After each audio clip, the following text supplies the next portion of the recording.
দেখো বন্ধুরা, আজকে আমি চলে এসেছি কুমাই বলে একটা জায়গাতে। খুব সুন্দর জায়গাটা। এখানে এই হোমস্টেটার নাম I love sky view.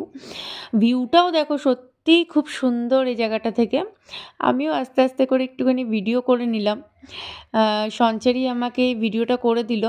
Thanks সঞ্চারী। মানে ভালোও লাগছিল আমার ভিডিওটা করতে, কারণ চারিদিকটা এত সুন্দর লাগছিল। দেখো বন্ধুরা, এখান থেকে তুমি দেখতেও পাবে, দেখো চারিদিকটা কুয়াশায় একদম ঢাকা। এই জায়গাটাতে না মাঝে মাঝে কুয়াশাতে একদম ভরে যাচ্ছে, কিচ্ছু দেখা যাচ্ছে না। আর এখানে যে হোমস্টেটা ছিল, তো হোমস্টেটাতেই আমরা এসছিলাম। তো এখানে আমরা অফিস পিকনিক করতে এসছি। দেখো ভিউটা কত সুন্দর, গাছগুলোও কি ভালো লাগছিল। এই জায়গাটাও দেখো দেখতে কত ভালো লাগছে, আমি শুধু দেখেই যাচ্ছিলাম। দেখো বন্ধুরা, আমার মেয়ে ঠিক দোলনা পেয়ে গেছে এখানে এসে।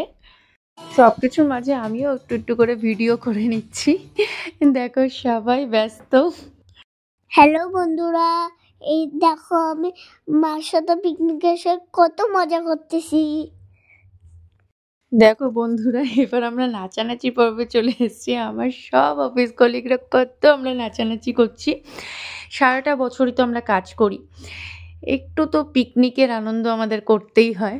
দেখো আমিও কত রকম পোজ দিয়ে দিচ্ছি। সাবিরকে দেখো কত সুন্দর পোজ দিতে জানে। আশিস, তারপরে দীপঙ্করও প্রচণ্ড নাচানাচি করছে।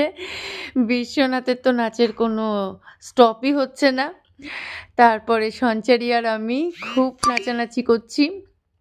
দেন তারপরে আশিস চলে আসলো, সাব্বির চলে আসলো, দীপঙ্কর আবার নাচানাচিতে ঢুকে গেছে। বিশ্বনাথ তো নাচা থামাতেই পারছে না। সাবির তো মাঝে মাঝেই পোজ দিয়ে যাচ্ছে। তবে খুব মস্তি হচ্ছিল, আমাদের সত্যি খুব ভালো লাগছিল। মনে হচ্ছিল যেন টাইমটা আরও থাকুক, আরও আমরা আনন্দ করি, কারণ আবার তো কালকে থেকে অফিস আমাদের করতেই হবে। তো সেই জায়গাগুলোতে আমরা আনন্দ করছিলাম। এবার আমাদের স্যার চলে এসেছেন, আমাদের বিএম স্যার চলে এসেছেন। স্যার নাচতে চাইছিলেন না, কিন্তু স্যারকে আমরা অনেকটাই বলে স্যারকে নাচিয়েছি। ভালো লাগছিল, সবাই খুব আনন্দ করছিলাম। তারপরেই চলে এসছে, আস্তে আস্তে চলে আসবে আমাদের ডিভিএম স্যার চলে এসছে।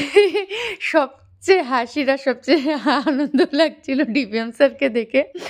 আমরা সত্যি কেউ হাসি কন্ট্রোল করতে পারছিলাম না। বিএম স্যারকে আমরা অনেক রিকোয়েস্ট করে নাচিয়েছিলাম, বাট স্যার নেচেছেন, আমাদের যথেষ্ট ভালো লাগছিল। বাকিরা তো আমাদের কেউ নাচ কন্ট্রোল হচ্ছিল না, স্যার চলে গেলেন। এবার বিশ্বনাথ তো তার নাচই শেষ করতে পারছে না। এবার আবার ওরা সবাই মিলে নাচানাচি শুরু। দীপঙ্করও থামাতে পারছে না ডান্স। তারপরে চলে আসলো আবার ডিভিএম স্যার। হ্যালো বন্ধুরা, আমিও নাচানাচি করতেছি।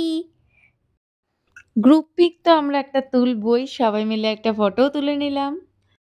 আমি সঞ্চারী মিলে একটা সেলফি তো তুলতেই হয়।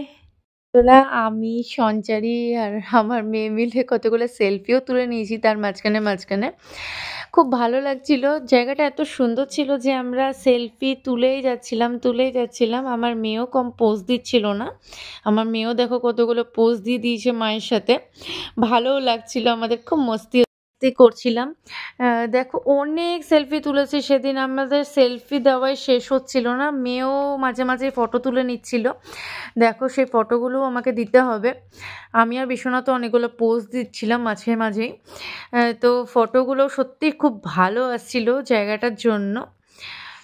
বন্ধুরা, এই ফটোগুলো সব আমার মেয়ে আমাকে তুলে দিয়েছিল। মেয়ে বড় হলে কত সুবিধা হয় না। দেখো মাকে কত সুন্দর সুন্দর ফটো তুলে দিয়েছে, আমাদের গ্রুপ ফটো কত তুলে দিয়েছে আমার মেয়ে। থ্যাংক ইউ সো মাচ সোনা বাবা, এত সুন্দর সুন্দর তুমি আমাদেরকে ফটো তুলে দিয়েছো। Love you baby. আজকে আর পরে আর ভিডিও করতে পারিনি, চারিদিকে এত কুয়াশা হয়ে যাচ্ছিল যে আমি আর ভিডিও করতে পারছিলাম না, আর ঠান্ডাও পড়ে যাচ্ছিল। আজকের মতন এখানেই আমরা শেষ করছি। আবার পরে তোমাদের সাথে আবার দেখা হবে, আমি একটা নতুন ভিডিওর সাথে তোমাদের সাথে আবার ফিরে আসবো। Bye bye.